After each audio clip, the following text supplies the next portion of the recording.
خلي بالك الخط بتاع التليفون بتاعك ممكن يكون سبب في ان انت تتفضح، والناس كلها هتشوف صورك وفيديوهاتك الخاصة من غير ما انت تعرف. طب ازاي؟ في ناس كتير جدا بتكون بتستخدم ارقام معينة، ارقام تليفونات، وبعد كده الارقام دي بتتخلى عنها وبترميها، فالشركة بعد كده طبيعي ان هي بتبيعها، مفيش مشكلة لحد هنا. المشكله بقى ان الاكونتات او الارقام دي لما تكون مرتبطه باكونت زي اكونت التيك توك مثلا، على سبيل المثال، فانت لو ما قفلتش اكونت التيك توك بتاعك او مسحت الاكونت بشكل نهائي، لما الشخص الجديد ده لما يروح يشتري الخط ده ويروح يدخل على اكونت التيك توك بيسجل بنفس الرقم اللي انت كنت بتستخدمه، فبيظهر له كل الفيديوهات اللي انت كنت مصورها او مسجلها على الاكونت ده، فان هو يقدر يستخدم الفيديوهات دي، ويقدر ان هو يبتزك بيها او ينزلها او يفضحك او يشهر بيك. دي حاجه. الحاجه التانيه، لو كان مربوط بالجيميل بتاعك هيقدر يوصل لكل الصور بتاعتك على جوجل فوتو، اذا كانت صور شخصيه، صور شخصيه ليك في بيتك، لمراتك، لبنتك، لاختك، لاي حد.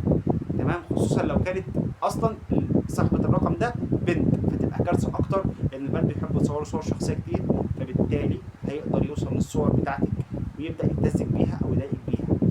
فده لكل حد مع رقم تليفون هيرميه او مش هيستخدمه او هيتنازل عنه، وبعد كده الخط ده يتقفل وحد يشتريه، يا ريت قبل ما ترمي الخط بتاعك او تتنازل عنه بشكل نهائي، يا ريت تقفل كل السوشيال ميديا والحاجات المتعلقه بيه، علشان ما تبداش ان انت يحصل لك مشاكل وتتفضح بسبب حاجه انت مش واخد بالك منها وانت ما كنتش تقصدها، وتلاقي في حد طالع لك كده زي الخازوق في النص بيطلب منك ان انت تتنازل عن حاجه او تبعت له صور تانية او تدفع له فلوس او اي حاجه من هذا القبيل.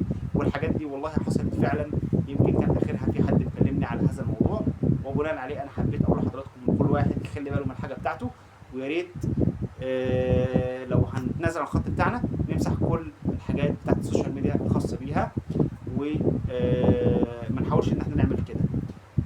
لو عجبكم الفيديو يا ريت نعمل متابعه للصفحه، واستنوني ان شاء الله في معلومه قانونيه جديده.